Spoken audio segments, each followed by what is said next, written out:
Okay, good evening. I'm back for another video. This is Romulus. I hope y'all are continuing to have a good weekend. Wanted to pick up where we left off yesterday on my story dealing with narcissistic abuse. And I'm sure over the coming weeks and months, I'll do videos, filling in the gaps and making revisions. So where we last left off was as I entered into adulthood, my gauge for mate selection was not healthy, was not in alignment, and I ended up incorporating kind of my upbringing into my mate selection, meaning that I utilized pretty shallow, shallow criteria for mate selection rather than, look closely at character and integrity. Would this person have my back? I just looked at very shallow things like, was I attracted to this person, which is important, but I ended up selecting someone who just was, wounded and had arrested development, borderline personality disordered people, which is what my ex-wife was, BPD, on the cluster B spectrum, had, BPD, borderline personality disorder, and what triggered me to feel like there was something definitely wrong was following and as a result of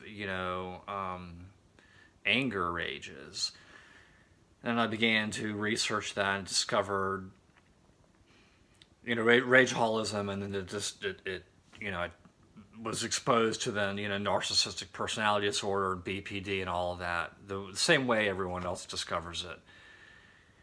And I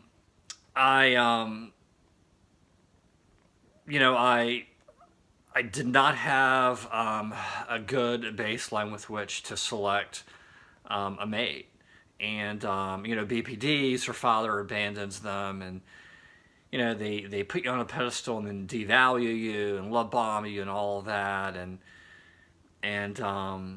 it's really devastating when you realize the truth. I don't know if anyone else has felt like this, but for me, it felt like a scam. It felt like I had just been completely scammed, because when the person left, without regard to my well-being or our relationship, it ghosted me. I was like, what the F? I mean, and it really did. It felt very, very much like I was scammed. And, and there were red flags. There were inappropriate and hurtful things that were said by both she and her mother at the beginning of the relationship. And, I know one thing that was said by her mother, which should have been a red flag, was when I was kind of early on in my job, and I was working for myself, and building business, and it takes time, and I met this person online, long distance, in the kind of the early stages of building my business, and it was one of those individuals that that is enmeshed with her mom. She was enmeshed with her mom and talked about everything, including about money. These narcs love to talk about money, and apparently they had a discussion that how much I was making, and it wasn't a lot at first, because that's typically how it works. And I remember when I went to go to this person's home state, and I met her mom. I think it was the second time or something. And the person who I was dating, who I ended up marrying, bought me a wallet. And I remember, um, I remember, we were at her mother's house, and we were like, she was like, "Yeah, I got him a new wallet," or something. I don't know how it came up, and then her mom said, um, um, "Does he have any money to put in the wallet?" Taking a shot at the fact that I didn't make more money. Forget the fact that you know I spent a lot of money to fly um, from where I was to the city where my ex-wife lived, and forget about the fact that I booked a hotel room. I spent a lot of money. I guess it's all relative, but that was really hurtful. That right there should have clued me in. And I'm just getting some water. It reminds me exactly of when I was 16, and not far from graduating high school.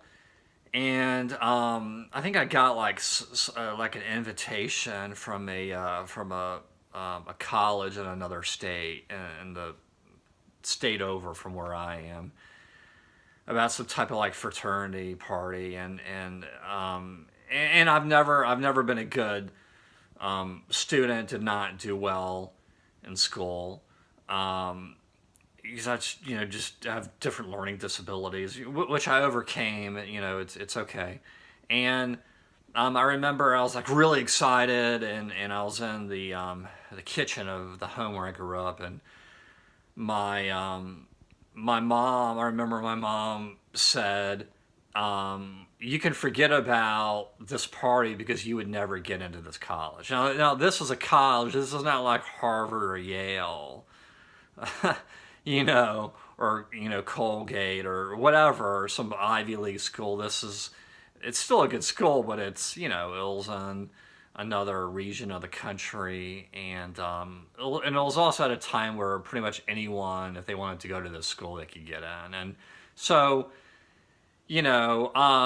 so as you can tell, I was that type of thing had already happened to me. And I don't know about y'all, but for me, you feel dejected, you feel hurt, dejected, and I didn't know how to say, that's hurtful. You're not going to say that to me again. Don't say that to me again. And I was complicit because and I think parents, when they don't teach their kids to set boundaries, they promote and encourage their child's complicity and their narcissistic and abusive behavior. And so, like I done in every other case, let it slide. I didn't know anything different. If I had boundaries and good enough self-esteem, I would have said, "I'm out of here," which is what I should have done, and never looked back. And then, and I told you I would talk about, red flags in this video. And I just remember one of the earlier times I went to the state to visit the girl I was dating. She would take shots at former boyfriends and be critical of, that they had a government job, and how she would never date someone that worked for the government. And that should have been a red flag right there. And I remember she made a comment about the car. She literally said, he drives a Toyota Camry, which is absolutely nothing wrong with a Toyota Camry. They're great cars. And she said, "Oh, I would never date someone that drove a Toyota Camry." It doesn't get any more shallow than that. And, I overlooked it. I was just like, yeah, it's funny. I'm like, yeah, going along with it.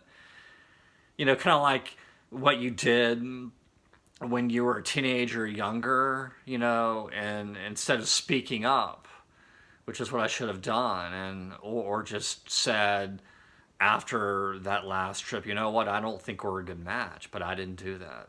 And I chose not to do that to my detriment. So, and I assumed throughout the relationship that, this person would have my back, and I learned you absolutely cannot assume that someone has your back. It's dangerous to assume that. And I think it's important to have that conversation. Yeah, can someone lie to you and say, yeah, oh yeah, I'd have your back, and when they really don't? Sure. But I think more often than not, people will tell you if they would. And I also think as empaths, if you're an educated and informed empath, which I am, and hopefully most of y'all watching are or working on that, working on becoming that, you can pretty much tell. You can pretty much tell if someone is BSing you, and if they're being genuine, and but it is a risk. It is absolutely a risk getting into relationships, and so and there are other things that I'm going to do this in the next video. Other things that were done and said that were red flags. There's so many I can't do them all in one video. So those were a couple of the red flags that showed me how shallow this person was, and then she, as the relationship progressed, prior to and following marriage, she did some other things that I just look back and they were just really shocking and bizarre, and I don't, I'm not exaggerating. And I just did not make an issue of it because I wanted it to work out, and I just didn't know how to make an issue of it. And when you don't have great self-esteem and strength to set boundaries and all the other tools you need, you end up holding on really tight to a relationship or to something that you look back on and you're like, why was I holding on so tight to this? And at least I can't speak for others, learning to walk away and say no. I mean, it's all the same thing. Setting boundaries, walking away, saying no. It's all in the same family of self-preservation skills that are very critical to be taught. And it's people say, oh, your parents are the best that you can. In some ways I agree with that, in some ways I don't. And, I think there's this mentality that, well, I went through it, so you should, and I'm not going to equip you with all the information you need to avoid problems. You have to figure it out for yourself. And I don't agree with that. That's just my opinion. I don't agree with that. Just like I don't agree with the concept of tough love in most situations. So in any event, that's going to do it for the video tonight, and I'll continue on my next video detailing additional red flags and dynamics and narcissistic related dynamics in not only my relationship with my wife, former wife, but also with family, and eventually get to the old, when you realize your wife, your spouse, or significant is a narcissist, then you're like, wait a minute, my whole family is that way. Then you're like, what the heck? And then I guess I'm just kind of giving you a preview of what's to come, and then kind of like, going no contact to like every person in your life, or most people, which is really traumatic and bizarre. And we'll talk about PTSD and complex PTSD and stuff like that. So in any event, feel free to like or subscribe or leave comments in the section below. And thank you all very much, and we'll see you next time.